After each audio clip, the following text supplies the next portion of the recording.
Marcelino. Sí. Ay, qué pena, sí. Y que César no diga todas las Marcelo, ¿dónde anda? normalmente. Qué pena, Entiendo, pero bueno. Marcelino. Bueno, yo les cuento que pues mucha literatura me ha dado por leer y en especial en la pandemia siempre me leí unos cuantos libritos. Pero quería hablar de dos cosas. Uno, que soy un pirata de libros terrible, tristemente. Me encantan los libros y me volví un pirata de libros cuando mi mamá me empezó a pedir, mijo, me puede conseguir, una vez la encontré con un libro así grande, me dijo, esto está muy pesado, no podemos cambiar y le conseguí un Kindle. De ahí para adelante leyó siempre Kindle. Entonces conseguí libros y libros y libros y libros y libros. Tengo muchos libros para los que leen en Kindle o en iPad, con mucho gusto, no es sino que me digan y con mucho gusto. Ahora entiendo. Ahora Entienda entiendo. lo que quiera. La cuestión Entienda de lo que quiera. La cuestión de la piratería no es solo de prensa, sino también No, está en mi ADN. Esto es mi Bueno, ADN. Eso, listo, así. listo. Lo que pasa es que yo no lo hago tan explícito como usted, don Darío.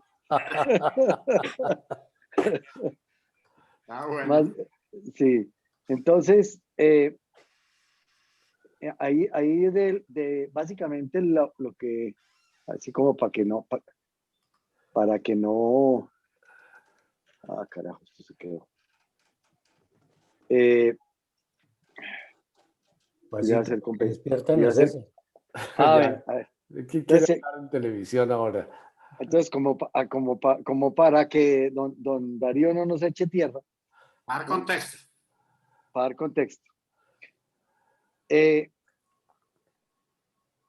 Yo durante muchos años, y tal vez por eso, esa fue una de las razones por las cuales yo entré a los Gonzagas, porque yo toda la vida he tenido una inquietud espiritual muy grande. Para mí la espiritualidad es una fuente fundamental de paz y de vitalidad. Y para mí la espiritualidad ha sido algo que he llevado siempre y empecé a buscar y buscar y buscar y buscar y buscar. Y hasta que algún día encontré lo que mi papá un día me dijo, Chino, busque su paz interior. Y esa paz interior la encontré con varias formas. Y una de esas fue leyendo un libro que me he leído varias veces y lo he escuchado también, porque ahorita en la pandemia, en mis caminatas, lo volví a escuchar. Se llama The Power of One, the Power of Bueno. el Power of Today, el poder de la hora, de Eckhart Tolle. Y es básicamente un principio muy importante y es, hombre, usted el pasado no lo puede cambiar. Y el pasado, sufrir por el pasado es su decisión. Pero usted no tiene nada que hacer si en el pasado se equivocó, si en el pasado la embarró, cualquier cosa. Su pasado es su pasado y cada uno tiene su propio pasado. Ese pasado, es algo que para cada uno es diferente y cada uno lo maneja como quiere. Pero el quedarse uno pegado de las cosas del pasado, y esto le pasa mucho a las mujeres, ¿no? Es que yo me acuerdo que tú me dijiste hace 37 años que, ¿no? Es muy femenina la vaina. Nosotros somos más fáciles, más olvidadizos. Pero quedarse uno con el pasado es the power of now, el poder de la hora. Yo, cuando leí ese libro, descubrí que si yo me preocupo por el pasado, voy a estar sufriendo. Y si me preocupo por el futuro, voy a estar angustiado, ansioso. ¿Qué va a pasar mañana, miércoles? ¿Será que mañana sí se va a acabar 2012? Mierda, ¿se va a acabar el mundo el 2012? Uy, no, mañana es el juicio final. No, mañana va a haber un terremoto. No, mañana no. No, el mañana es el mañana. Cuando venga el mañana, lo viviré de acuerdo a mi tranquilidad. Y eso para mí fue fundamental. Para mí ese libro ha sido de los libros más increíbles que yo conseguí para lograr lo que yo hoy tengo, que es la riqueza de la paz espiritual. Amén. Muchísimo. Muy bien. Bravísimo, bravísimo. Muy, Muchas muy gracias. alineado, Memo, con algunas cosas de principios yogis. Que en el yoga, en la parte de espiritualidad del yoga, se dice que el estrés nace de esa tensión entre tratar de compaginar pasado y futuro. Y que se pierde el presente por estar sufriendo por lo que pasó y sufriendo también con la ansiedad de si puede pasar una cosa mejor. Entonces, que en esa tensión de los dos puntos que no valen la pena, se genera la mayor cantidad de estrés que uno tiene como ser humano. Esa palabra para mí, gracias a Dios, ya pasó. Tuve mucho estrés en mi vida, tuve mucho estrés en muchos trabajos y todo, pero hoy, gracias a Dios, tengo esa dicha de vivir el hoy. Si puedo, bien. Si no puedo, pues bien. Si tengo que ir de afán y se me puso un camión adelante, pues mano. El domingo pasado venía de la finca solo. Mentiras, venía con Diana Uribe, que venía acompañando las grabaciones de mi querida Diana. Buen choice. Y de pronto me tocó subir de Samacá hasta el Alto, que es como media hora, a 15 kilómetros por hora porque tenía una tractomula cargada de carbón. Adelante. ¿Qué hace uno? Nada, no la puede pasar, nada. No se puede poner atrás. Entonces me puse a disfrutar lo que venía oyendo. Ese es el poder de la hora, el poder de vivir las cosas hoy. Una cosa muy interesante, en esos videos que mandan en el WhatsApp, pero me pareció muy interesante lo siguiente. Eran unos argentinos, el tipo aparentemente es psicólogo o psiquiatra, pero dijo tres cosas que me parecieron muy importantes, tres frases. Dijo, mire, la depresión es el resultado de las cosas del pasado. El estrés son las cosas del presente. Y la ansiedad son las cosas del futuro. Yo creo que eso condensa en forma muy sabia esos sentimientos. Claro. Interesante. Sí. Estaba hay normalmente en la cultura nuestra, parte religiosa, parte cultura de otra índole, pienso yo que hay una sobreestimación del futuro. Es decir, hay una sobrevaloración del plan de vida, de los objetivos a largo plazo, de una cantidad de cosas que generan esa ansiedad más que cosas reales, ¿no? Entonces, no quiero decir que uno no va a planear sus cosas, pero no hay que vivir presionado por el plan de vida. Alguien, no sé qué tan sabe, pero escribía que la mayoría de la gente bien interesante que conoce tiene entre 55 y 65 años y todavía no tienen muy claro qué van a hacer en la vida. Y ese es no sé si me captan o si logro explicar lo que quiero decir.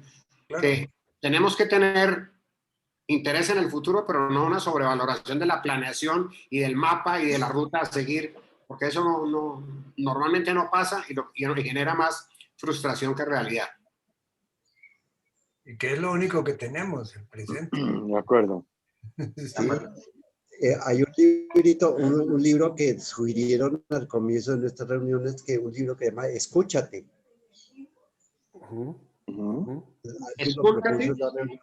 Escúchate. Ah, ok. Y precisamente está hablando lo que decía Guillermo al comienzo. Es, hombre,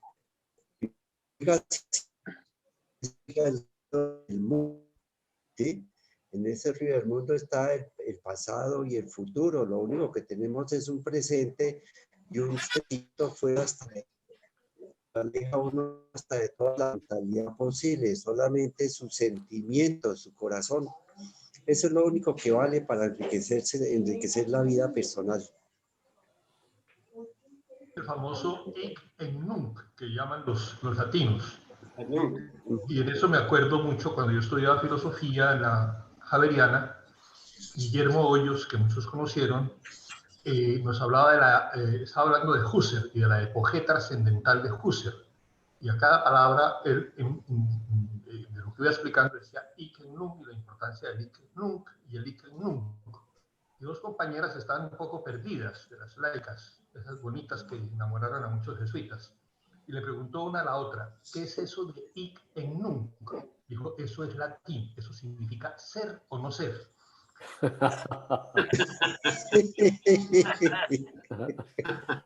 Está bueno. Ah, bueno. Bueno, siguiente.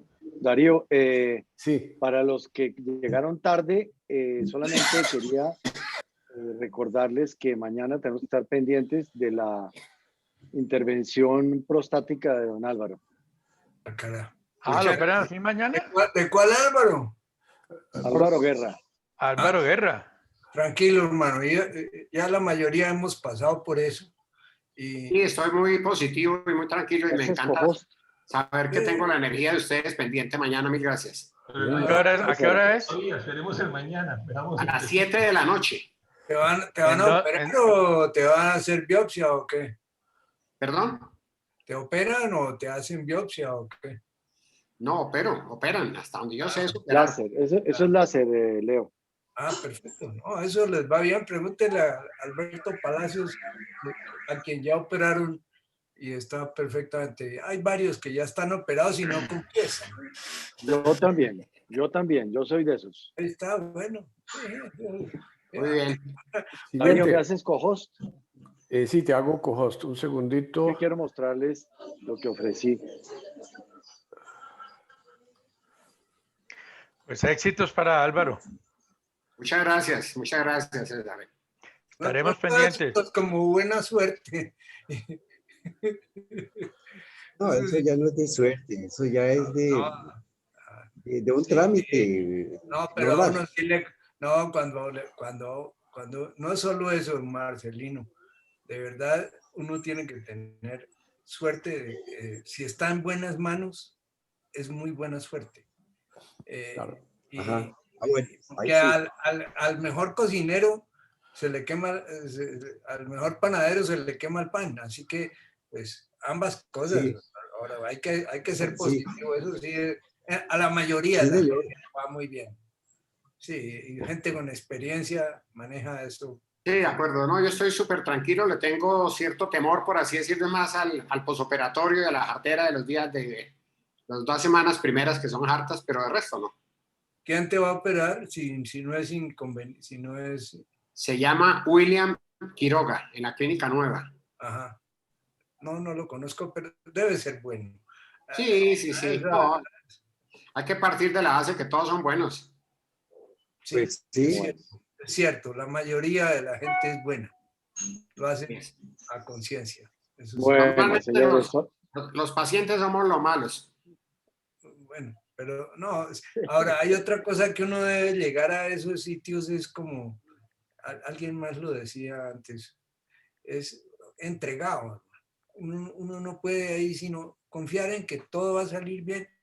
Así es. Si le dicen agáchese, se agacha. Si le dicen levántese, se levanta, voltee, lo que sea. Eso no hay nada más que hacer caso. Hacer caso. No, ¿y quién quita que en la volteada le vaya a uno bien o no? Pues, preguntarle a algunos.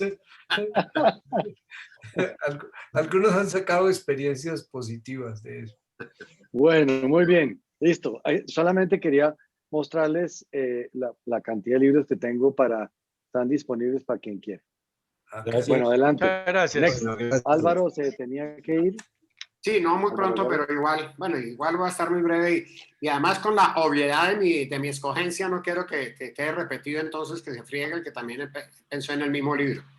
Yo soy por formación, por edad, que lo somos pues generación del boom latinoamericano, es decir, de los 60, 70 y en mis libros pues están en narrativa, básicamente lo que a mí me gusta es la narrativa, la novela. Y digamos que tuve una gran pelea interior para definir qué libro yo escogía como el libro de mi vida. Entre 100 años, entre Rayuela de Cortázar, que no sé si lo conocen, y Conversación en la Catedral de Vargas Llosa. Esos 3 libros para mí son fundamentales dentro de lo que es la literatura latinoamericana Lindo. y de la época pues del boom, que fue una época maravillosa para quienes tenemos un poco esa inclinación hacia las letras. Que dicho sea de paso, yo les conté alguna vez en mi primera lectura así de sueños eróticos de una novela que se llamaba La Romana. Y después, afortunadamente, de otro tipo de literatura, gran responsabilidad está en el Mortiño, que tuve un maravilloso, mi padre, un maravilloso, ya se me olvidó el apellido. ¿A quién tuvo de profesor de literatura en el Mortiño que recuerden? Forerito. Forerito, exactamente. A él le debo yo mucho de eso. Evidentemente mi papá pues también es periodista de vieja data y escribió un par de libritos, pero el Forerito fue para mí una influencia maravillosa. Entonces, volviendo al libro, mi libro de la vida hasta hoy es 100 años de soledad. Desde el punto de vista estrictamente literario, me parece una cosa maravillosa. Un poquito de contexto, pues el libro es de 1967. Acuérdense que en el 82 fue que le dieron el premio Nobel a Gabo. Del libro se han vendido más de 30 millones de ejemplares y ha sido traducido pues a más de 35 lenguas, que no necesariamente eso es un juicio de valor, pero de todas maneras ese es el contexto de una obra que es, a mi juicio, maravillosa. Y hay varias anécdotas simpáticas que quiero compartir con ustedes. A muchas las conocerán porque todas las anécdotas de Gabo han sido muy, muy mediatizadas, pero que tiene que ver con el libro, con la primera casa editorial que conocí hace 100 años fue Seix Barral, y le devolvieron el libro, que muchas gracias, que nos vemos, que gracias por tu aporte, pero no nos interesa tu libro. Él quiso, pues evidentemente, insistir y se lo llevó a una editorial, se llama Editorial Suramericana, le dijeron que lo mandara. Cuando fue al correo, fue con Mercedes, su esposa de siempre. Cuando llegó al correo, le dijeron que valía cualquier plata el envío y no tenían la plata, tenían para la mitad. Entonces escogieron, mandaron las páginas que les alcanzaba por peso para para pagar el envío y se fueron a casa. Y después Mercedes, como a los 8 días, se le apareció y le dijo: vendí las joyas que yo tenía, que nos dieron en la boda, todo eso, nos vamos a mandar ese libro como sea. Y fueron allá a entregar y les alcanzó apenas la plata y le dice Mercedes: ahora no nos falta sino que el libro salga bien malo. Ese fue el cuento. Bueno, entonces, digamos ellos que... fueron los primeros que publicaron 100 años, ¿no? ¿Perdón? Ellos fueron los primeros que publicaron 100 años. Real Suramericana. Suramericana, sí, Suramericana, la primera edición es la de ellos. Bueno, el libro, pues evidentemente es para mí es un libro fundacional. Es un libro que yo, no desde el punto de vista estrictamente literario, pero como contexto, es como el génesis de Latinoamérica. Es decir, ahí está compendiada no la historia, sino toda una visión de la forma de cómo el continente se fue armando culturalmente. Y son 7 generaciones de Buendías que nos narran pues en 20 capítulos que no tienen ninguno título. Y pretender, digamos, resumir el libro es absurdo porque es una historia de nunca acabar. Pero yo diría es eso, que es el génesis de Latinoamérica. Es el origen de muchas cosas buenas, malas, a nivel político, a nivel cultural, a nivel de educación misma, a nivel del concepto de vida. Es una obra muy total, muy, muy redonda, que puede o no gustar, puede o no, pero la importancia de la obra es inmensa, y no solo por lo ambicioso, digamos, del proyecto, sino por la forma de afrontar realidades como la de la soledad, que son personas que buscan remedio a la soledad, normalmente en el poder, en el sexo, en la plata, pero de todas maneras son hombres que la mayoría terminan solos. Y esa es un poco la triste, digamos, historia que narra García Márquez. Y el realismo mágico, pues, obra una expresión pues ya un poquito no sobredimensionada, sino sobreutilizada, pero es una realidad, la capacidad de generar magia con elementos de la realidad es uno de los grandes aportes de García Márquez pues, a la literatura. El libro, digamos, es narrado en lo que los técnicos de literatura dicen en tercera persona, es decir, es un narrador externo que tiene la ventaja de que hace que la narración sea mucho más objetiva. No es un narrador que tiene parte en la acción, sino que la está viendo de fuera y tiene pues una dosis de objetividad magnífica.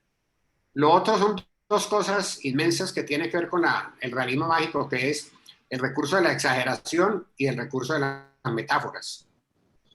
Es un compendio de exageraciones y de metáforas, pero que la gran virtud es que uno las cree. Y decía él alguna vez que el secreto de un buen escritor era que generaba credibilidad, porque uno puede narrar cosas maravillosas, pero en las que el lector no se involucra porque no le parece creíble. Y aquí lo bueno es que la gran exageración, la inmensa cantidad de metáforas que hay en el libro, están todas también concatenadas y también dimensionadas en los personajes, que uno las ve creíbles. Uno cree en la ascensión de Remedios la Bella y bueno, en otra cantidad de cosas maravillosas o de barbaridades que componen la historia. Básicamente, pues, la acción, digamos, está es en el Caribe, en un Caribe que no tiene mar, sino un Caribe, pues, adentro, no tienen, digamos, los sitios a los que hace referencia el libro, no tienen, digamos, una precisión geográfica, pero lo que decía hace un momento es un Caribe que no tiene mar. Y digamos que la acción, o las acciones y toda la epopeya pasa en la segunda mitad del siglo XIX y la primera mitad del siglo XX. Ahí en ese centenario, por así decirlo, en esa centena de años está la gran historia. Para mí fue un descubrimiento maravilloso. Yo no dejo de leerlo con mucha frecuencia porque me encanta, digamos, la frase y el poder de la palabra de García Márquez me encanta. Y creo de verdad, para resumir y para terminar, que es un libro fundacional. Es un libro que uno entiende la génesis de América Latina en el libro de García Márquez. No quiero decir que no lo haya leído, no entiende la génesis, pero es un gran aporte a la génesis de nuestro continente y realmente es un libro universal, y universal quiere decir que es realmente la definición de clásico. Es algo que nunca pasará. De manera que ese era mi choice de libro y un poco parte de las sensaciones que tuve al leerlo y que sigo teniendo al leerlo y que quería compartir con ustedes. Mil gracias. Muy bien. Excelente, muy bien, muchas gracias. Sí, señor. Álvaro, una pregunta, Álvaro. Cuando dices que nunca pasará, ¿a qué te refieres? Nunca pasará el interés que genera el libro y la capacidad de comunicar. Digamos que es un poco la definición de lo clásico, ¿no? Lo clásico rompe los esquemas de tiempo y de lugar para estar presente siempre, ¿no? O sea que esa situación nunca pasará en la vida real. No, me refiero a que no a que sea posible, sino que el interés de leerlo y lo que él cuenta siempre generará interés, desde mi óptica siempre generará interés, así como la novena de Beethoven nunca nos cansaremos de oírla, porque es realmente un clásico, es algo que siempre tiene sentido, más allá de que sea, no más allá de que sea creíble, no más allá de que sea posible en la acción de la vida, no porque es un compendio de nuevo de exageraciones y metáforas sobre la génesis de un continente y de la gente que lo puebla, pero no necesariamente que pasen las cosas, sino que siempre generen el interés que generaron desde que salió. Ok. Bien. Muy bien, de pronto yo le decía a Darío esta mañana que me reservo pues por ahora la posibilidad de hacer la sesión de literatura que yo me había comprometido a esperar a ver cómo me va en mi posoperación y yo les contaré, pero decía que parte de lo decían en soledad lo podremos ver en el día que conversemos juntos sobre ese tema de literatura más en general. Yo le voy a hacer un comentario a eso, Álvaro, y es, como le va a ir bien, porque esa operación es es muy chévere porque uno queda bastante bien rápidamente. Y le van a decir, el médico le va a decir, tiene que guardar reposo 15 días, tiene tiempo para preparar la presentación. Sí, lo que no tenía el tiempo para prepararle esta semana, pero para la otra sí, claro. Para la otra va a tener todo el tiempo, o sea, ahí tiene una disculpa para divertirse un ratico. Totalmente. Al lugar. Bueno, ¿quién quiere continuar? Necesito dos. Ok, Gabriel. ¿Y quién sigue después? Darío. Ok, listo. Dice que el anfitrión inhabilitó la función de compartir la pantalla. Eso es el anfitrión. Entonces, el egoísmo latinoamericano en 100 años se ve. Ya está listo, Gabriel. Que los cojonudos, así. A ver, ojo de águila. No, pues es que me perdí. Es que a mí sí me han operado. Es el verdecito. Le hace el verde. Sí, pero no, ¿dónde encuentro mi? Cuando hace el primero, así que aparece. Allá arriba debe estar.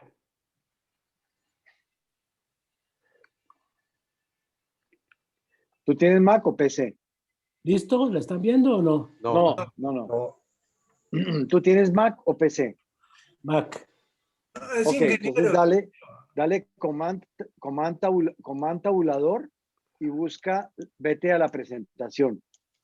Vete a PowerPoint. ¿Ok? En PowerPoint, Command Tab. Y le das hasta que pises, Tab, hasta que pises el PowerPoint. ¿Ok? Tengo el PowerPoint. Ok, ponlo en presentación. Y luego le haces Command Tab y te vas a Zoom. Que nos veas a nosotros. Command Tab. Y le vas a Zoom. No. Es que ahí no aparece el tab, doctor. Bueno, Bueno.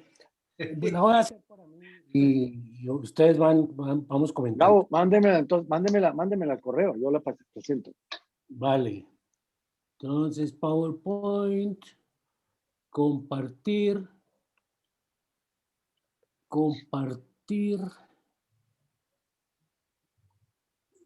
Joder, Águila, veo que vamos de para atrás.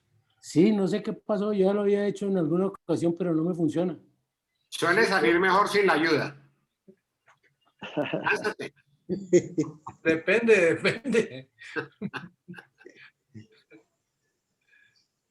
Ay, Bueno, téngame paciencia un momentico. ¿Ya la mandaste? todo lo que quiera. Téngame paciencia. Entonces, ahora ya se perdió. Aquí está. PowerPoint. Archivo. Compartir. Enviar la presentación. Estrada3000 @gmail. Un momento.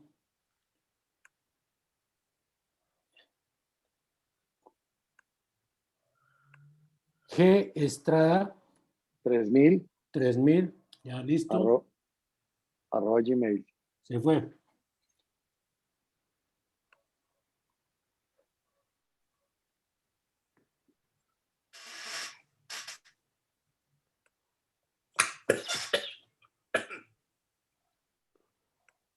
Bueno, pero mientras llega puede conversar.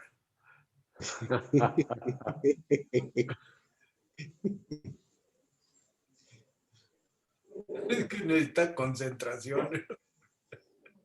sí, nos tiene en ascuas. Marcelino, tú no estás ¿Qué en pasó, Bogotá. mamito? No, espérate, que estoy bajándola. Ah, ¿Qué pasó bueno. conmigo? No le entra, no Ya le llegó y lo estoy bajando.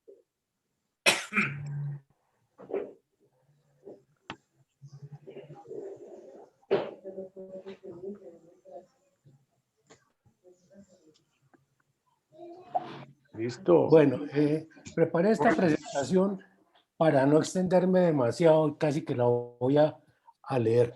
Entonces, libros que me han impactado. Siguiente, por favor, Guillermo. Soy un lector empedernido. Antes de la pandemia me aplicaba un librito por semana y ahora en la pandemia casi que hasta 2, depende del tamaño. Géneros que me encantan, la novela, la biografía, viajes y últimamente un poco sobre religión. Siguiente.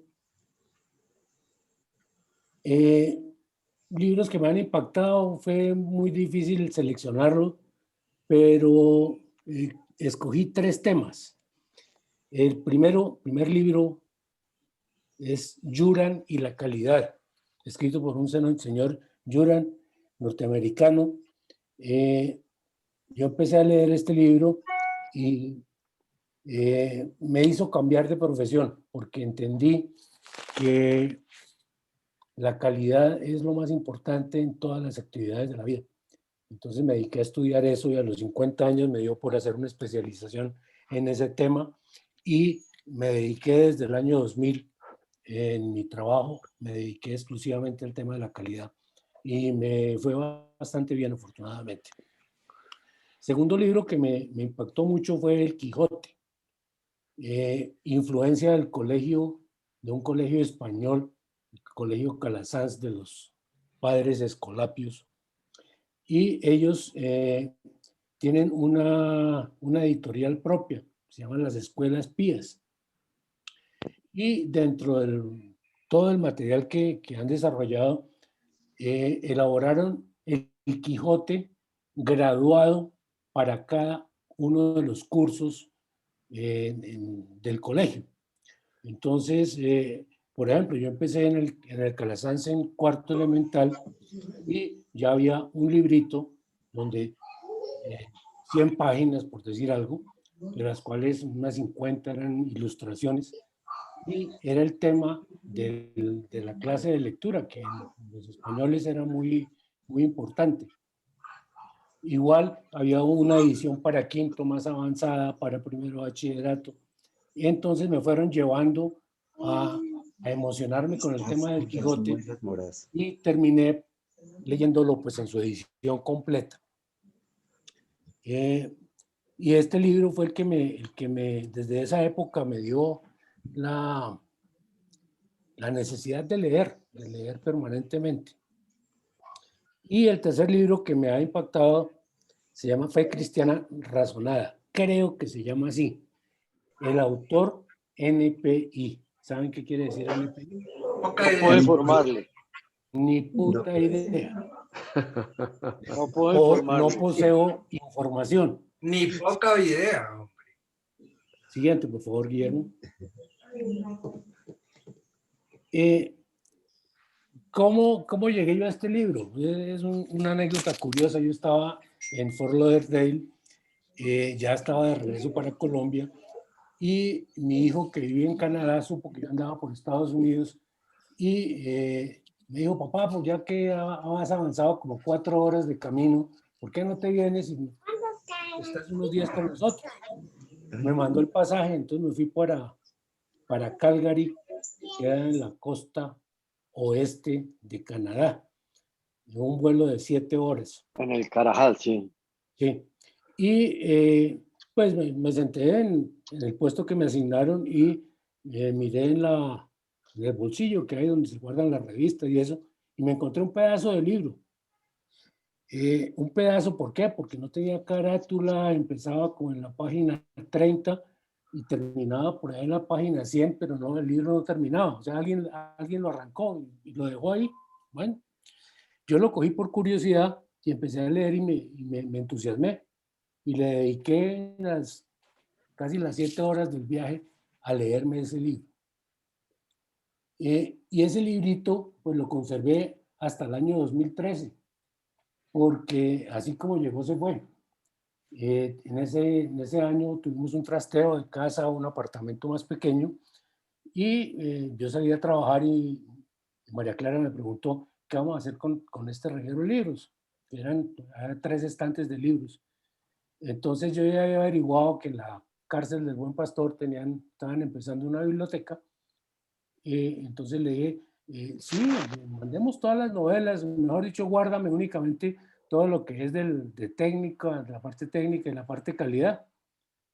Y efectivamente llegaron los de la cárcel del Buen Pastor con sus cajas, se armaron, se les entregó y se fue. Y ahí se fue mi librito y lo perdí. ¿Qué pretendo con esta presentación? Simplemente mostrarles lo que dice el autor y lo que me impactó. Ustedes pueden estar o no de acuerdo, yo puedo estar o no de acuerdo con el autor, pero pues es una descripción de lo que es ese libro, que me pareció muy interesante. Lo leí muchas veces e inclusive tengo la costumbre de tomar nota de los libros, y me puse a buscar hace unos días y encontré el resumen, la reseña que yo hago de los libros que leo. Entonces, con base en eso pude preparar fácilmente esta presentación. Siguiente, Guillermo. Quiero hacer un paréntesis, me voy a tomar una palabra y les voy a enviar con el comentario de Gabriel que acaba de encontrarse algo de viejo. Me encontré un resumen del libro del robo de los $13.5 millones. Buenísimo. Voy a mandárselos por el chat. Gracias. Qué bueno, qué bueno. Entonces, los temas principales, pero pues no sé realmente si antes el tema de la oración había otras cosas, porque como le digo, el libro empezaba como en la página 30, pero lo que yo leí fue un tema sobre la oración, un tema sobre los sacramentos, y alcancé a leer unas páginas de los ritos, pero era únicamente unas 3 páginas. Entonces quiero en ese orden tratar de comentar el libro. Siguiente, por favor. ¿En español o en inglés estaba? En español, pero estoy casi convencido que el autor es un gringo porque en la traducción había muchas fallitas del tipo el rojo carro o el azul carro. Sí, ¿Sí? la gramática. Invierten eso, entonces me da la impresión de que era una traducción. El nombre lo encontré porque el autor en algún sitio en letra bold decía la fe razonada. Entonces así medio me enteré del título. Entonces con respecto a la oración, el hombre dice que hay 3 tipos de oración. La oración formulada personalizada y la oración personal. Vamos a hablar un poquito de cada una de ellas. Siguiente. Entonces, la oración formulada es una oración que alguien estableció y que las personas repiten una y otra vez, pero que generalmente quien ora no entiende la oración, pero la sigue repitiendo. Como ejemplos, el Padre Nuestro, el Ave María, el Rosario, la novena de Aguinaldos, el Benignísimo Dios, etcétera, que la gente lo recita, pero realmente no está orando porque está simplemente como una lora repitiendo lo que alguien alguna vez estableció. Siguiente. El Padre Nuestro, entonces voy a seguir ese ejemplo, el libro traía varios ejemplos, el Padre Nuestro, el Ave María, pero voy a tratar únicamente y una parte del Padre Nuestro. Como oración formulada dice, Padre Nuestro que estás en el cielo, santificado sea tu nombre, venga a nosotros tu reino, hágase tu voluntad en la tierra como en el cielo. Entonces, esa es la oración que repetimos y repetimos y muchas veces ni siquiera la entendemos.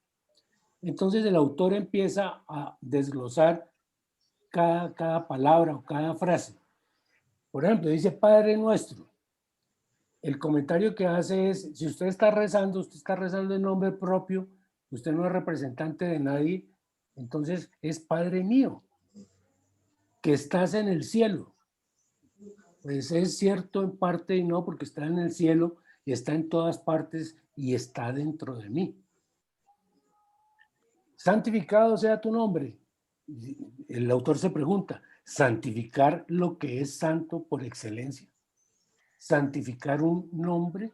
¿Qué es santificar un nombre? Venga a nosotros tu reino. Es decir, mándenoslo de gratis, mándeme todo lo que tenga de su reino. En vez de ganémonos llegar a tu reino, no que venga porque sí. Hágase tu voluntad en la tierra como en el cielo. Añade, y en la luna, en Marte y en todas partes. No es la voluntad de Dios lo que se hace, sino el uso adecuado de mi libertad. Entonces, después de ese análisis, llega a lo que es una oración formulada personalizada. Entonces, resume qué sería esa primera parte del Padre Nuestro. Padre mío, que estás en todas partes y dentro de mí. Alabado seas, Señor, permíteme llegar a tu reino y concédeme usar bien mi libertad. Entonces, fíjense el avance desde el Padre Nuestro teórico formulado a un Padre Nuestro personalizado, que yo lo digo de corazón.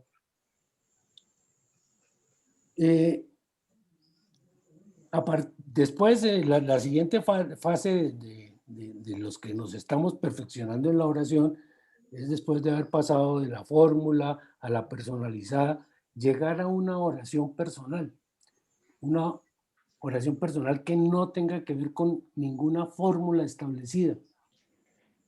Porque la oración es cuando tú vas a hablar con tu padre. Le vas a hablar para pedirle un consejo, para pedirle orientación, para pedirle algún favor, para pedirle perdón. Vas a hablar con tu padre. Y tu padre siempre te escucha, siempre está para ti, siempre está en tu corazón. No requiere intermediarios. Tu padre quiere lo mejor para ti. Tu padre es bondadoso, tu padre siempre te perdona. Entonces, pues ya vemos el avance de una oración formulada o una personalizada y ya a una oración personal. Siguiente. Gracias, hijita. No, hijita, está bien. Entonces, eso en gran compresión es lo que habla sobre la oración. Y también dedica unas buenas páginas, esas sí estaban completas, a los sacramentos. Por ejemplo, espero no meterme en problemas con nadie, pero estoy diciendo lo que estoy resumiendo un libro. Entonces, el bautismo es el ingreso oficial a la iglesia. El autor dice que es válida esta legalización de ingreso.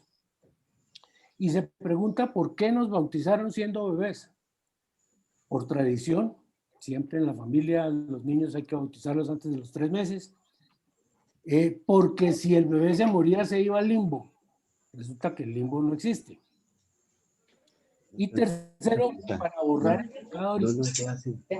Y aquí viene una primera cosa fuerte para nosotros los cristianos católicos. No, me pasaste, Guillermo.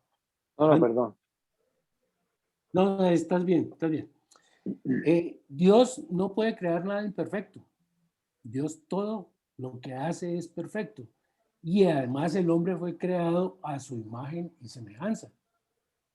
Entonces no puede haber creado una persona que tenga defecto. Luego, no existe el pecado original. El hombre nace bueno. Es su libertad lo que lo puede desviar. Después hace consideraciones sobre ese ingreso a la religión y lo compara con el ingreso a estudiar una carrera. Cuando uno va a estudiar una carrera, pues analiza las ventajas y desventajas de las carreras disponibles. Analiza qué requisitos le piden para poder entrar a esa universidad. Se analiza qué compromisos se van a adquirir. Se analiza si somos capaces de cumplir esos compromisos y se toma una decisión. Entonces, nuestro hijo de 15 años no puede tomar esa decisión. Y termina esta parte diciendo que, haciéndonos una pregunta a los cristianos, es ¿a qué edad se bautizó Jesucristo? Siguiente. La confirmación. Dice que se hace generalmente antes de la primera comunión a los 7 años de edad. Se confirma el ingreso a la iglesia. Se pregunta, ¿se requiere que una vez bautizado, que ya acepte todos mis compromisos con la iglesia, vuelva a confirmar que acepto? A los 7 años, cuando se hace la confirmación, que generalmente es requisito para la primera comunión de los muchachos, a los 7 años no se puede tener conciencia de la implicación de ese compromiso. Bautismo, confirmación y primera comunión deberían hacerse cuando haya sido capaz de analizar el portafolio de religiones, o sea, las carreras universitarias disponibles. Y que una vez analizado ese portafolio de religiones, sea capaz de tomar una decisión responsable. Siguiente. La penitencia. Dios es un Padre bondadoso. Dios está en mi corazón. Puedo hablar con Dios cuando yo quiera y Dios no necesita intermediarios para perdonar. Aquí va a saltar Fernando, pero pues eso es lo que dice el autor. No, ya está saltando desde hace ratico. Siguiente, sí, siguiente. La comunión. Aquí sí se me va encima todo el mundo. El autor es muy radical en este tema. Dice, el pan y el vino son un símbolo de la carne y de la sangre de Cristo, un símbolo. ¿Por qué un hombre gustaría de comer y beber la carne y la sangre de otro hombre? Terrible, ¿no? El matrimonio. El matrimonio es el compromiso ante la iglesia de hombre y mujer que aceptan amarse y respetarse por siempre. Para el autor, las palabras siempre y nunca deben evitarse. El sacerdote presencia el sacramento, no lo administra. Para el autor, el compromiso del matrimonio puede ser entre los mismos contrayentes sin necesidad de un testigo. Insiste en que es un compromiso indispensable para la adecuada formación de los hijos. Siguiente.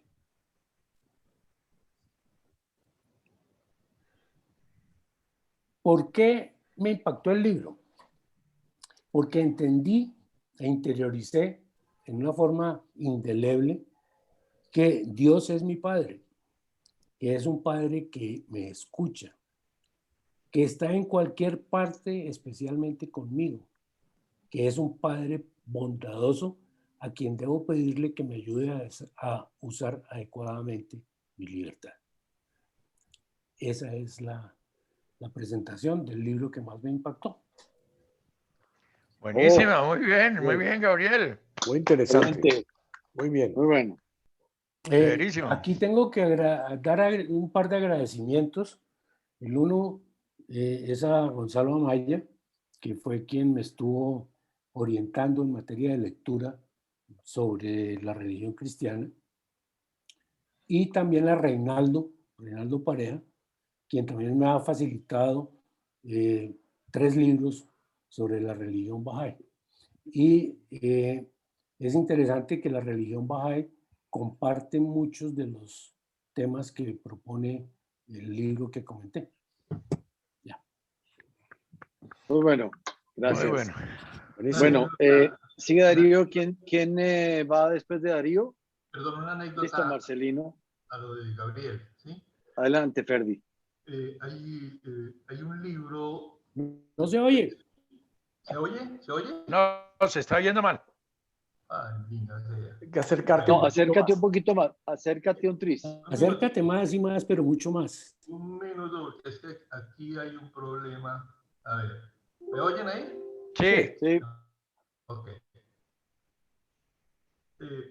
Hay un jesuita que se llama Alexander Satirka, que trata mucho estos temas de la fe razonada y razonable.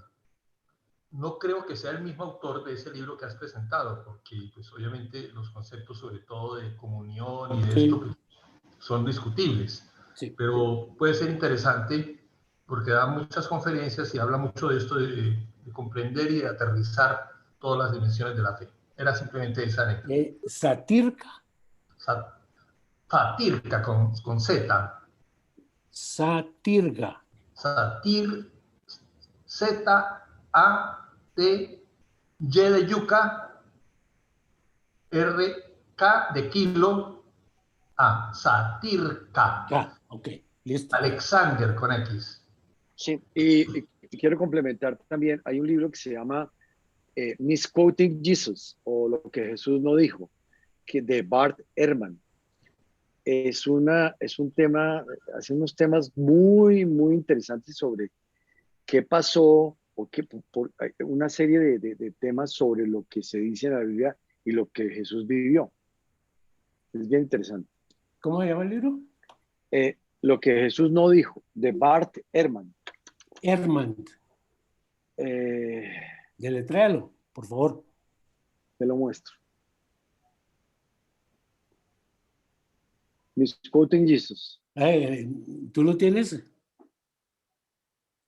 Sí, creo que sí lo tengo. Si lo tienes, ¿me lo envías? Sí, claro. Gracias. Darío, ¿estás grabando? Totalmente. Ok. Bueno, entonces Para después de Darío sigue Marcelino. ¿Después o qué, hola, César? ¿Ah? ¿Para denunciarme después? No, pues en ese caso nos No, vamos lo que todos a pasa la es que, cárcel, ¿no? Porque, lo que no, pasa es perdón, que perdón, Marcelino. hay un montón de citas interesantísimas y buenísimas que me parece muy interesante pues ver la grabación después para poder uno anotarlas y analizarlas y estudiarlas un poquito más. Demandarlas. Muy bien. Y si hay que demandarlas, se demandan, etcétera. Listo. Muy bien. Bueno, Darío, adelante. Sí, señor. Para Marcelino.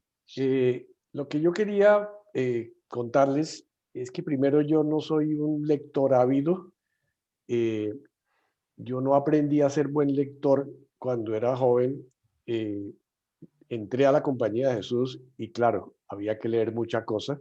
Me leí todos los libros que había que leerse durante toda la formación y seguí acumulando libros, no solamente los de la compañía, sino después a nivel profesional.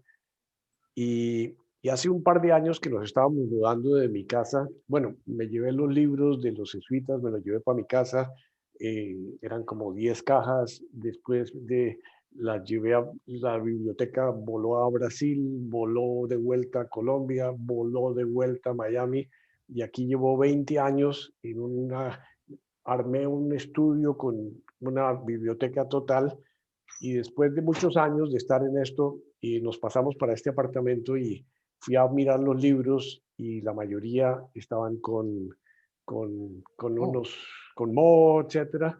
Y entonces dije, y además nunca los había visto, entonces llegó un momento en que vi el salto a lo digital y boté todos los libros que merecían, pero conservé los que eran los libros más impactantes de mi vida y los tengo en una pequeña bibliotequita aquí.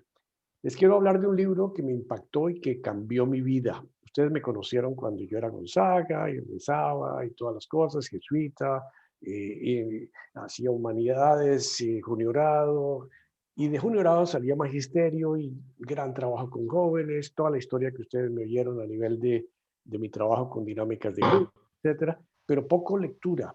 Cuando llegó filosofía, empezó la lectura interesante. Tenía un profesor que era Gerardo Remolina, era nuestro superior, y toda la filosofía existencial, etcétera. Pero hay un libro que yo creo que me marcó y les voy a hablar de ese libro. Y el autor es un jesuita francés que se llama Pierre Teilhard de Chardin, que nació en 1881 y murió en 1955. Y durante toda su vida como jesuita, paleontólogo, Se teólogo, está oyendo entrecortado.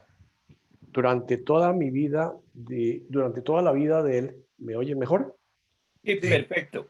De jesuita, estuvo prohibido, murió siendo prohibido por la iglesia. La Congregación de la Doctrina de la Fe en 1962 condenó los libros por errores doctrinales y ambigüedades, y solo hasta el Papa Benedicto XVI y el Papa Francisco empezaron a decir que estas ideas eran súper interesantes. Claro que desde la formación nuestra, yo empecé a estudiar filosofía y de las primeras cosas que es el libro original, se llama La energía humana, de Pierre Teilhard de Chardin. Les confieso que lo leí durante filosofía por debajo de la mesa. Estaba prohibido. Yo hice filosofía en el año 72 o algo así. Ya teníamos el libro y empecé a pensar, y tengo todos los libros de él, empecé a pensar por qué me impactaron y dije, voy a tratar de resumir, y dije, no puede ser. Entonces decidí que les iba a leer unos pedacitos que me impactaron. Y él dice, las páginas siguientes no intentan de un modo inmediato preservar ninguna ortodoxia, ni científica, ni religiosa. Y esos son los dos temas, lo científico y lo religioso. Quieren sencillamente explicar con toda sinceridad una visión particular del mundo. En nuestros días, muchos creyentes, al no renovar sus ansiedades al contacto de lo real, dejan extenderse sobre los misterios de la vida un velo de soluciones convencionales. Y los científicos perdidos en investigaciones de detalle o comprometidos en un falso materialismo, no parecen ver cómo se plantea, incluso en virtud de sus conquistas, ante nuestras actividades, la cuestión fundamental del porvenir. Salto, lo tengo rayado todavía de aquella época. Apoyado en lo que me han enseñado desde hace 50 años, la religión y la ciencia, he intentado aquí salir a flote. He querido salir de la niebla para encontrar la visión de las cosas mismas. Y he aquí lo que he creído descubrir, solo frente al mundo. Desde 1926, el padre Teilhard soñaba con un ensayo y lo pudo publicar solamente después de su muerte, lo publicaron. Sigo pasando páginas y sigo pasando subrayados y ha sido muy interesante encontrarme con áreas donde pienso que por principio y por instinto, estoy leyéndolo, el hombre se separa normalmente del hombre, pero en contrapartida, qué perfeccionamiento en sus potencias cuando en la búsqueda o en el combate se apodera de él el soplo del afecto o de la camaradería. Qué plenitud cuando en algunos momentos de peligro o de entusiasmo llega en un destello a las maravillas de un alma común, cuando se junta con otros. Sin darse mucha cuenta de ello, los hombres sufren y vegetan en su aislamiento. Los hombres perdidos todavía en la multitud de sus semejantes se apartan de una pluralidad que les desconcierta. No pueden amar a millones de extraños. Y así va pasando. Pero lo que realmente para mí fue importante es que es uno de los conceptos que cambió mi vida. No hay alrededor de nosotros un ámbito físico y un ámbito moral. No hay sino el físico moral. Para mí, Teilhard, con este libro, acabó conmigo en mi mente de la diferencia entre espíritu y materia, que es la base de la filosofía grecolatina, la base del mundo occidental, la dualidad de la materia y del espíritu, la dualidad y la maldad de la materia contra la bondad del espíritu en el cual fuimos educados. Para Teilhard no existe esa separación, es todo una sola cosa. Y sigue adelante, estoy seleccionando, mi página favorita es la página 95. Y él habla de cómo se presenta la muerte. Yo respondería como una metamorfosis. Hay que volver siempre a este punto importante que hemos tocado ya a propósito de la formación y de la consumación de la persona. Ninguna realidad física puede crecer indefinidamente sin llegar a la fase de un cambio de estado. Después, en un momento dado, se hace necesaria una transformación completa de los elementos para que la magnitud acceda a un nuevo ámbito en el que la progresión sea posible. Hay un tema que creo que me lo salté y quiero insistir en este tema. Él no dice que haya materia, espíritu y materia se contradicen si se les aísla o se les simboliza bajo formas de nociones abstractas, fijas y por lo demás irrealizables. In natura rerum son inseparables, y por esto la sencilla razón de que el espíritu aparece esencialmente como consecuencia de una síntesis de la materia. No hay concretamente materia y espíritu, sino que existe solamente materia convirtiéndose en espíritu. No hay en el mundo ni espíritu ni materia. La trama del universo es el espíritu raya materia. Ninguna otra sustancia podría dar la molécula humana. Sé muy bien que esta idea de un espíritu materia es considerada como un monstruo híbrido que escamotea verbalmente una dualidad que sigue sin resolverse en los términos, pero continúo convencido de que las objeciones levantadas contra ella se apoyan en el hecho de que poca gente se decide a abandonar un punto de vista antiguo para arriesgarse en una noción nueva. Podría seguir leyendo pedazos y pedazos de Teilhard, pero para mí ese fue el momento en que yo dije, todo esto que yo estoy haciendo en la compañía de Jesús, y ese fue uno de mis momentos claves, no tiene fundamento, esta separación, esta dualidad, esto que estoy predicando, esto que estoy queriendo ser un ministro, y entonces como que el dualismo, el sentimiento de culpa, lo que es el pecado y el mal y el bien, como que fueron desapareciendo, y poco a poco, en correr de 1 o 2 años de filosofía y en los 2 primeros de teología, cuando yo entré a teología con este libro, yo decía, esto no funciona. Y me empecé a enfermar físicamente. Yo les confieso, recuerdo salir de clases de teología en la Javeriana, en las eclesiásticas, literalmente a vomitar, porque era tal la tensión que tenía adentro de voy a ser un sacerdote jesuita a predicar una cosa que no estoy creyendo, que ya pasó. Y cuando me salí, como que me liberé. Por eso este libro, dentro de los que leí, que no leí, me marcó, me cambió mi percepción de la vida. Y no estoy diciendo que dejé de tener un respeto profundísimo por la visión de Cristo, por la misión de Cristo, pero el dualismo, la separación, la lucha entre el bien y el mal, el diablo y el bueno. Hace poco fui a la misa de entierro de un amigo mío y el cura, en lugar de hablar de la grandeza de la vida del individuo, estuvo hablando todo el tiempo de las tentaciones de Satanás y de caer en la tentación y del pecado.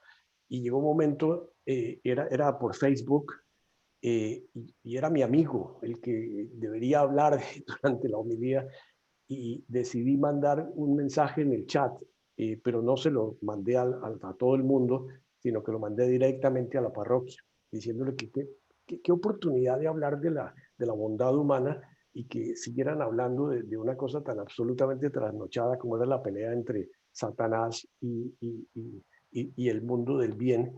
Y el individuo después le mandó a la persona que mandó a decir la misa que aparentemente había alguien ahí que no le había gustado la misa, y la señora también estaba disgustada. Pero con esto les cuento el ejemplo de un cierto rechazo a ese tipo de iglesia, a ese tipo de predicación dualista, porque para mí se acabó, y todo lo que signifique eso, para mí es, personalmente digo, están creando un mundo para el más allá, sufra ahora y después gocen la vida eterna, y todas estas cuestiones de vida y muerte, evidentemente para mí no existe eso.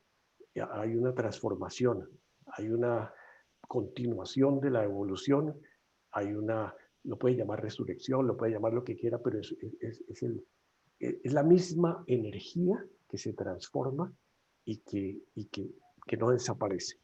Ese es el resumen de mi libro, Guillermo, y nada más. Álvaro. Excelente, bueno, muchísimas gracias. Álvaro. Muy bien. Bueno. Álvaro, está sin micrófono. Álvaro, está sin micrófono. Yo quería pedirles una disculpa. Gabriel, ya te mandé al correo lo que quedó pendiente. Gracias. Y darles las gracias, me tengo que retirar ya, ¿ok? Suerte, Memito. Entonces paro la grabación aquí, Guillermo. Usted verá, patriarca, usted verá cómo mete la pata, usted verá. Acuérdese que es un pollito, que da un pasito y... Bueno. Gracias, Guillermo, gracias. Hasta luego, gracias a todos, abrazos. Sigue Álvaro. Marcelino. Álvaro. Sí, Darío, te quería preguntar, ¿quién fue tu maestro novicios? Fernando Londoño, tiempo completo. Ok, es que, bueno, él fue mi maestro novicios y yo conocí, que ahora me estoy tratando de ver si son problemas ya de amnesia o de percepción selectiva ya de mía, pero yo conocí a Teilhard de Chardin, lo leí mucho con Fernando Londoño. Sí, a mí me pasó exactamente igual y no tenía ni idea que estaba prohibido. En la biblioteca de los Gonzagas, yo sé que fue muy controversial, pero estaba el libro de energía humana. Yo lo leí ahí. Yo me leí Medio Divino y Medio Humano con Fernando y no, ningún problema. Sí, no, maravilloso. Al decirles que lo leí debajo de la mesa era que no era el libro de filosofía, era un libro que, y claro, lo habíamos conocido desde Fernando, pero lo que más me impresiona a mí es que este hombre, hasta el año 63 es la primera edición de este libro, y nosotros estuvimos en el noviciado en 65, 66. Teilhard murió en 1955. Exactamente. Y una cosa que voy a decir un poco, pues irresponsable, porque habría que mirar, pero encuentro como unas cosas de Harari en Teilhard, o de Teilhard en Harari. Claro. Valdría la pena como estudiar eso, porque es como unas premoniciones de lo que desarrollaría Harari, quizás a un nivel un poco más no más bajo, pero más práctico, pero filosóficamente muy parecidos. Sí. Bueno, como Guillermo se fue, ¿quién seguía? Marcelino. ¿Había algún comentario? ¿Fernando había alzado la mano o no? Fernando. No, era para despedirme.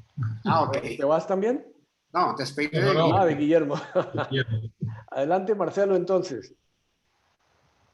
César, no te oímos.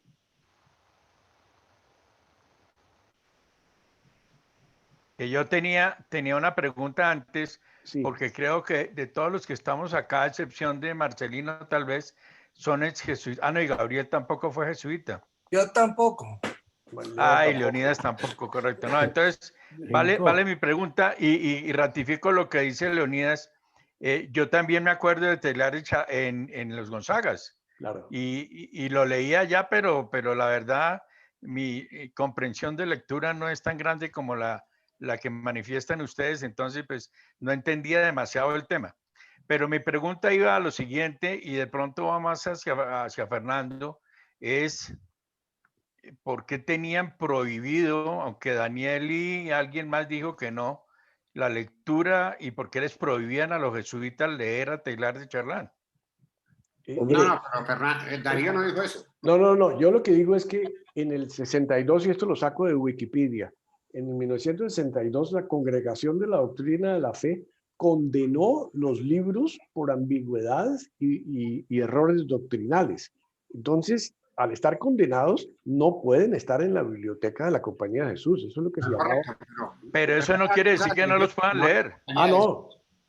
A ver, lo que pasa es que en esas épocas y cuando estábamos en el noviciado, en nuestras bibliotecas todavía existía la sección del infierno, que eran libros que mantenían bajo llave y no se podían leer. Más aún, la Biblia nos la prohibían leer en algunos pasajes. Eso de leer el pasaje de la casta Susana era prohibidísimo. O leer el libro del Cantar de los Cantares, que hoy sería una belleza hacer un análisis de ese libro, eso era prohibido.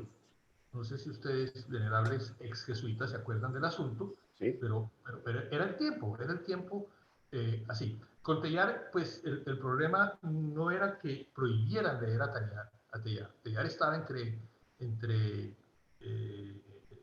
¿cómo se llama? Entre juicios en el Vaticano y en lo que hoy sería la Congregación de la Fe, precisamente porque es tan profundo que no alcanzaban a captar algunas mentes ilustres la profundidad del pensamiento de Teilhard. Como anécdota, a Teilhard le ofrecieron muchísimas veces que se saliera de la compañía y explanara sus ideas como laico y sin que nadie le pusiera trabas. Y una cosa estupenda fue que dijo, jamás, a mí que me condenen, pero yo sigo siendo jesuita. Eso indica un poco también la calidad del hombre, pero la profundidad de su pensamiento. Hoy en día, obviamente, yo creo que si lo condenaron en el 64, lo resucitaron, así que no crean ustedes en la resurrección, no creo que sea, pero Teilhard de Chardin hoy en día tiene que ser confrontado, y sin duda ninguna en la teología todavía es y en la filosofía, por supuesto, y más en este diálogo ciencia y fe que hoy se estimula tanto, pues tiene que ser leído y tiene que Teilhard ser escuchado, porque tiene una palabra actualísima todavía para dijéramos, discernir los tiempos actuales y discernir la hermenéutica de muchas cosas, incluso de la Biblia y de la cristología. Álvaro. Y rápidamente que es increíble que esa figura, Teilhard de Chardin, filósofo ante todo, fue miembro honorario y honorífico de la Academia Francesa de Ciencias. Exacto. Sí. Lo cual habla mucho de la credibilidad que tenía, digamos, en un nivel de la intelectualidad francesa que no es poca. Sí. Ok. Ok, Marcelo, adelante.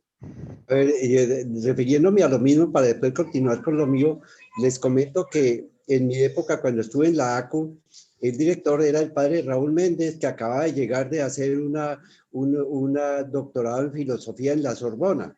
Entonces, imagínense qué tema fue el que llevó. Pues totalmente. Qué maravilla. No quiere caldo. Sí, no, qué maravilla. Y lo que leía Darío me llevaba a aquellas épocas en que nos metíamos en unas discusiones entre ingenieros, abogados, médicos y filósofos. Y el cura Raúl Méndez y Monseñor Rubén Izaza en esa época pues eran las eminencias grises para nosotros en ese tema. Fue maravilloso en esa época, te hablo del año 66, 68, en que siempre tuvimos esas discusiones. Maravilloso fue. Qué bien. Volviendo a mi tema, entonces les comento que pues yo me acordaba de mi hija, que todo lo que pues, le ponían al nieto debajo de la nariz se lo comía. Entonces, a mí me pasaba lo mismo con los libros. Libro que me ponían de frente, yo me lo leía. Entonces, desordenadamente yo leí desde mi infancia, pues cuando empecé a leer en serio, pues leía Albert Camus, leía Germán Hesse, Lo Estepario, Kafka, el Metamorfosis de Kafka, leía rusos como el Don Apacible de Dostoyevsky. Y finalmente, pues llego a resúmenes, pues alguien lo decía, es muy difícil resumir cuáles libros les gusta a uno porque uno se embeleza con cada libro que lee. Y el primer libro que a mí me embelezó sobremanera fue la Biblia. Y alguien lo decía aquí, ¿ustedes han leído el Cantar de los Cantares? ¿Qué colección de poesías maravillosas tiene el Cantar de los Cantares? El Antiguo Testamento, miremos, pues hombre, es una historia, es una cronología, es un libro de costumbres de la época de 1000, 2000 años antes de Cristo, leer la epopeya de esas mujeres hermosísimas, Esther y otras tantas que salvaron al pueblo judío. Y el Nuevo Testamento, ni qué decir, los mejores cronistas que ha tenido la historia son los evangelistas, los cronistas de la vida de Jesús. No hay otro mejor. Después de eso encontré una Nobel de literatura que se ganó no por libros de literatura ni narrativa, sino una cronista, Alexandra Alexievich, que es una cronista descarnadísima de todo lo que ha pasado en Rusia y se ganó un premio Nobel por eso. Pero entonces vamos al libro que en este momento en la actualidad más me gusta, que es un libro que no solamente lo leí por su narrativa, por su historia, sino lo leí con mucho cariño, con mucho amor. Yo nunca había leído un libro con mucho cariño, que fue La historia oficial del amor, escrita por Ricardo Silva Romero, hijo de Eduardo Silva y de Marcela Romero. En ese libro, pues hombre, yo no soy protagonista, pues uno no es importante en la vida de las personas, pero yo sí me lo leí para ver qué tanto era cierto de lo que Ricardo conocía de eso y estuvimos charlando sobre ese libro. Qué maravilloso libro, escrito al revés. Mejor dicho, el libro comienza en el año 80 y pico y termina en el año 40 y pico. Narra la vida de Eduardo Silva y narra la vida de Marcela Romero y todas sus vicisitudes y todas sus tragedias, sus felicidades, sus alegrías durante esa vida. Yo conocí más o menos el 60% de esa vida y me fascinó, me emocionó y con Ricardo hemos charlado sobre eso, me dedicó el libro y fue maravilloso. ¿Cómo se llama el libro, Marcelo? La historia oficial del amor. de Ricardo Silva. Hombre, yo creo que es un libro de narrativa, de historia, como quiera llamársele, no es de literatura, aunque este tipo, Ricardo Silva, escribe muy bien. Para mí es de los mejores escritores que hay en este momento, pero fue fascinante y muy original ver la lectura o la escritura que él hace hacia atrás. Pues él comienza en un día del año 80 y pico y coge de para atrás y va narrando la vida hasta que le llega hasta el año 40 y pico, donde narra los orígenes de Eduardo Silva y los orígenes de Marcela. Eso fue fascinante para mí, como les digo, fue un libro que leí, no con el entusiasmo que uno lee un libro, con la avidez por conocer más, y es más que dice el autor, sino con mucho cariño de ver cómo era que esta gente encontraba estos personajes, cómo Ricardo Silva retrataba a sus papás, a Eduardo y a Marcela. Eso se parece en alguna forma. En estos momentos yo me compré un aparatico que es un escáner de Kodak, en la cual es un aparatico mágico. Uno le mete negativos y se lo transforma a positivos y uno los puede guardar en computador. De diapositivas de blanco y negro, de negativos en blanco y negro. Entonces yo estaba devolviéndome en la vida con todos esos negativos. Por ahí hay un negativo de donde a Darío Gamboa lo tenemos envuelto en una alfombra y le Eduardo Silva, es decir, muchas maravillas, ya hablando de otro tema. Entonces, es la misma forma como este libro le narra la vida y de pronto algo de mi vida en épocas pasadas. Hay algunas cosas en ese libro que no cuentan, pero que yo sí sé que pasó y que creó un trauma en la vida de ellos. Es que en alguna oportunidad fuimos con Marcela y con Mirenchu, otra de las protagonistas del libro, fuimos a una reunión del Partido Comunista, por allá en el año 66. Por allá en la 15 con 15, no solamente el barrio era sórdido, sino con un semejante par de sardinas churras metidas en una reunión comunista, y que el papá después casi mata a esta niña por meterse en esas reuniones por loca. ¿Qué hacía por allá metida usted? No sea bruta.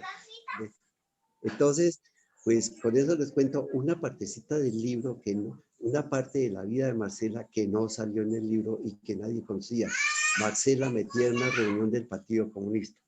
Bueno, con eso les cuento, son muchos los libros, como les digo, que uno ha leído. Maravilloso que todos seamos muy buenos lectores. Y pues, hombre, me gusta mucho esta reunión. Qué bien, Marcelo. Qué bonito esto. Me emocionó saber esto y voy a comprar ese libro porque me lo voy a leer. No, es fabuloso, fabuloso, Darío, es maravilloso. Qué bien. Álvaro. Sí, no, que me emociona mucho porque yo viví ese libro y me parece increíble que Darío no lo conociera. Qué maravilla, porque vas a encontrar un tesoro. Sí. Evidentemente Eduardo es Eduardo no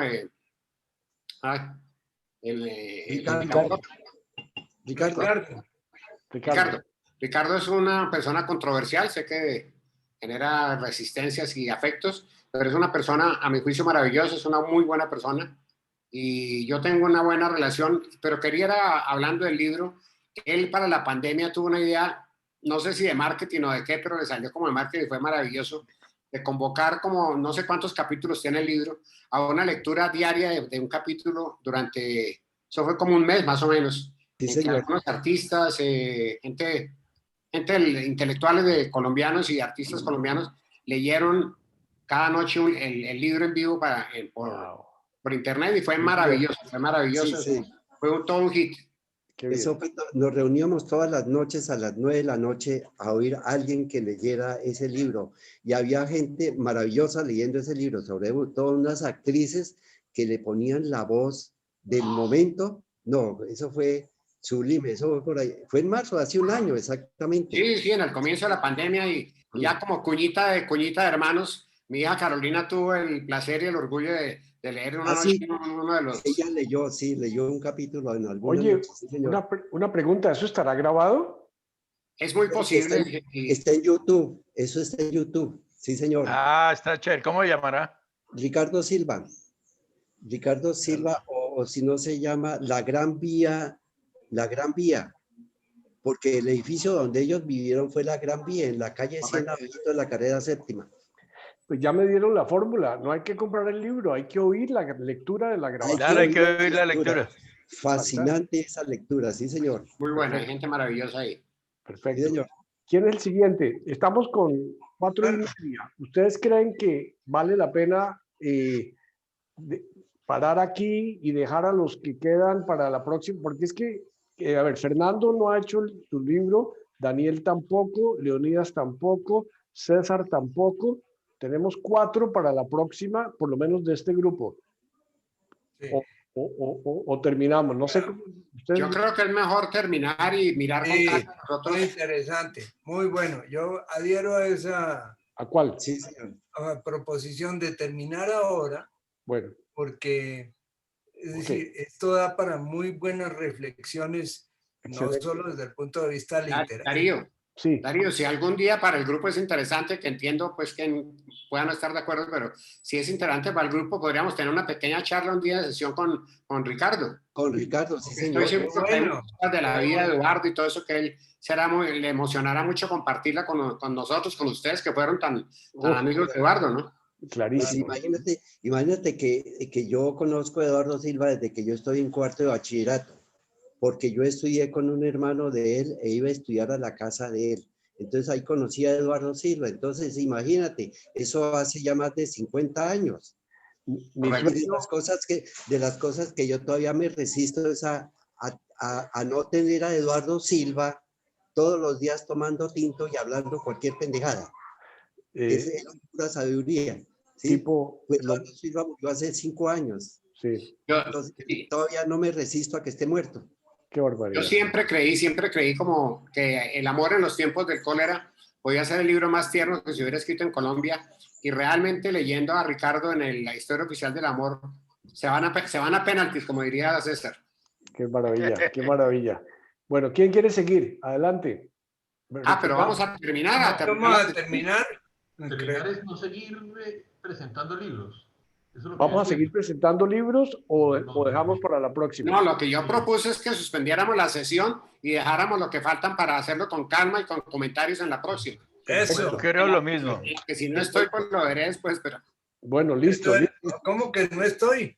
Claro No, que va a estar. la sesión. Podrá estar impedido para otras cosas, pero no para oír. Daniel quiere hablar. Adelante, Daniel. A la lengua no le van a hacer nada. Daniel. Yo sí agradecería hoy. Hoy. Bueno, adelante. Sí, Lo oímos. Dale, Daniel. Adelante, Daniel. Va a ser un homenaje, una pequeña meditación que me sugirió en nuestra charla anterior el comentario de 2 de los miembros, Álvaro Guerra y César Torres. Dijeron: no he leído el libro, pero vi la película. Y después de que se terminó la reunión y quedamos en que teníamos que preparar todo, yo me quedé pensando, mi vida han sido los libros. Sin libros, para mí no hay vida. Total. Mi gran idea humana, si yo he podido tener grandes ideas, es que si en algo nos diferenciamos o si en algo superamos en la evolución nosotros al animal, es exactamente en que tenemos libros. Me da la sensación, aunque no lo he racionalizado mucho, que los animales son capaces de hacer todo lo que hacemos los hombres, exceptuando escribir un libro. Y lo hacen mejor. No, juegan fútbol mucho mejor, eso sí, clarísimo. Y me parece a la mitad de mi vida, si ya era maduro yo a los 50 años, llegué a la conclusión de que si es verdad, yo no creo mucho en eso, pero bueno, si es verdad que somos los hijos de Dios, nuestros hijos son los libros. El libro es el Hijo de los Hombres. Y cuando estaba viendo cómo armaba esa meditación ahorita para que fuera cortica y no aburrirlos mucho, empezaron a hablar del pasado, del presente y del futuro, y me dieron en el gusto, porque para mí no existe ni pasado, ni presente, ni futuro. Para mí existe la vida, y la vida está condensada, la vida de todo ser humano está condensada en los libros, en pasado, en presente y en futuro. Por eso para mí los libros son tan chéveres. Entonces quería participarles en esta pequeña meditación. Es mucho menos trascendental que lo que acabo de decir y posiblemente sea un poquito superficial, pero espero que les guste. Meditando no he leído el libro, pero vi la película, me puse a pensar yo eso que significaba para mí. Y en ese botar pensamientos caí en la cuenta de preguntarme cuál fue el primer libro que yo leí.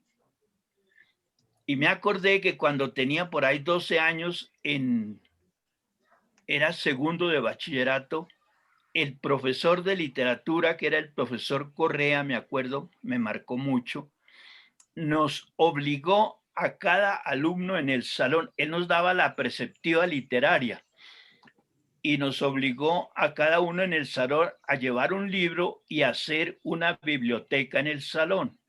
Entonces cada uno llevó un libro y fue muy divertido porque algunos llegaron La Pequeña Lulú, otros llevaron Batman, otros llevaron Superman, etcétera, etcétera. Y uno que otro llevó algún libro. Me acuerdo que era como de unos 20 centímetros y era rojito. Y la colección se llamaba Colección Crisol y el libro trataba de la historia de Sigfrido. Yo me leí ese libro y quedé, pero absorto, así como si se me hubiera parecido la Virgen de Fátima, más o menos. Era un cuento en el que un joven, seducido por un enano, lo había preparado para que matara a un dragón. El joven forja una espada, consigue armar la espada y el joven no conocía el miedo, se va y mata al dragón. En el momento en que mata al dragón le cae un poquitico de sangre en un dedo que le salta de la espada, él se chupa el dedo y al chuparse la sangre del dragón, empieza a entender los sonidos del bosque y lo que cantan los pájaros. Y entre lo que entiende, oye que un pájaro dice que si se baña en la sangre del dragón, será invencible. Ninguna arma lo podrá matar de ninguna manera. Entonces el muchacho se quita la ropa y va a bañarse en la sangre del dragón y en el momento en que va a entrar a que le caiga la sangre, una hojita de tilo vuela y le cae en la parte de atrás de la espalda y se le queda ahí adherida. Entonces la sangre del dragón lo baña, lo vuelve invencible, pero el pedacito donde cae la hojita no es invencible. Lo que hace que en el desarrollo del libro el joven muera al final porque lo matan por donde le quedó el pedacito de hojita. Es un resumen muy malito de la historia de Sigfrido, me perdonan, pero bueno, es para otra cosa superior, ¿no? Pasado algún tiempo, yo leí un libro muy bello que se llama La Ilíada. Y descubrí dos héroes parecidos a Sigfrido, Héctor y Aquiles. Y resulta que Aquiles es una vil copia de Sigfrido, porque Aquiles lo coge Zeus en el momento en que lo ven hacer tan perfecto, le da todas las posibilidades del desarrollo físico que un hombre pueda tener, metiéndolo en el agua de la perennidad.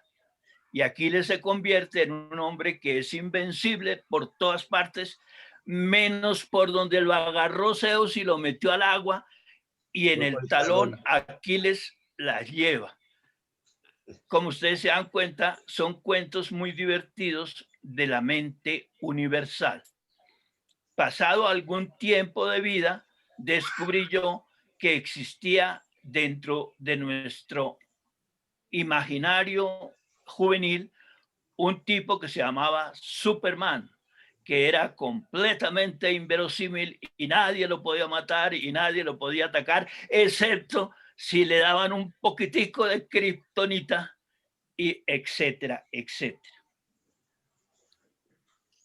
En mi biblioteca hoy están la Ilíada, está el Sigfrido, y con el desarrollo de la vida entendí de Superman alguna que otra cosa que me parece interesante.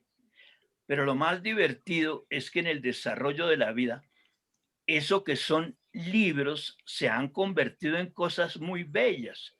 Por ejemplo, yo tengo en mi videoteca, tengo Troya. Entonces, yo toda mi vida he leído la Ilíada y muchas veces he visto la película. Me parece tan hermosa la película. Esta es de un inglés, se las aconsejo, se llama Troya. Y ahí está el gran desafío entre Aquiles y Héctor, los dos grandes humanos que representan a Grecia y a Troya. El absurdo de su desafío, el absurdo de su pelea, todo lo que se perdió.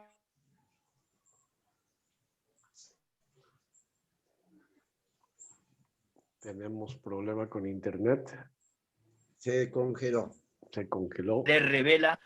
Ya volviste. Daniel, dale. Todo, Daniel, repite lo último porque te fuiste. todo lo que... ¿Por qué me fui? ¿Por qué me fui? No sé, estaba se te hablando cayó de el internet. Se te cayó el internet, Está- seguro. Estabas hablando de Troya, la película. Está hablando de Troya. Bueno, con el tiempo me rebusqué y también tengo las películas de Superman. Todas las que han salido las tengo y me divierten horrores. Pero no crean que solo emocionalmente, racionalmente. La última, Hombre de Acero, es de un super cineasta y dice unas cosas tan maravillosas, tan maravillosas. Pero lo más divertido de esta meditación en estos 8 días fue que caí en la cuenta de que muchísimo después en la cultura alemana, un señor llamado Ricardo Wagner cogió la historia de Sigfrido y hizo 4 superladrillos, la vaina más espectacular que se llaman óperas. La primera dura 3 horas, las otras 2 duran 5 horas y la última dura 6 horas. Pero también las tengo, vean. Tengo 4 versiones del Anillo del Nibelungo. Y lo que aprende uno, díganme si los libros no son los hijos de los hombres. Si en los libros no está todo lo que somos de humanos, y más aún, lo que podemos ser de humanos. Ahorita quedé conmovido.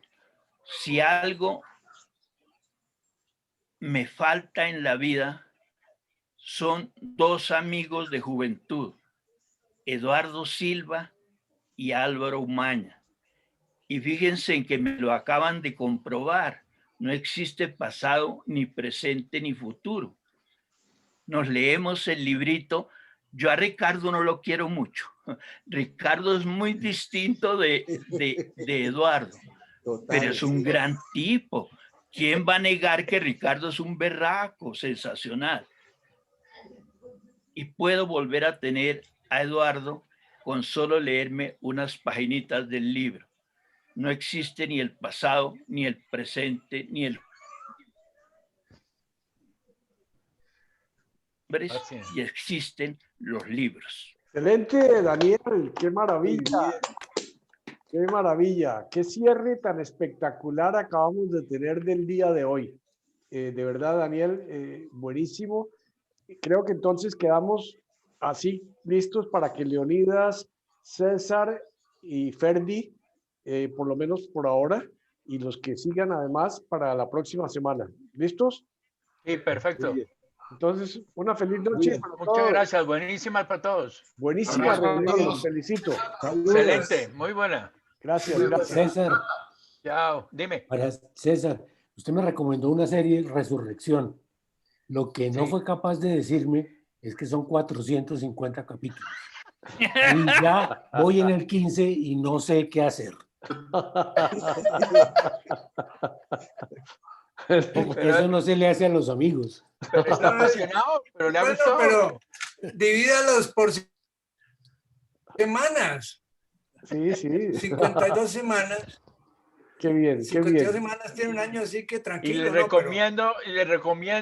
recomiendo que vean Billions también. ¿Así?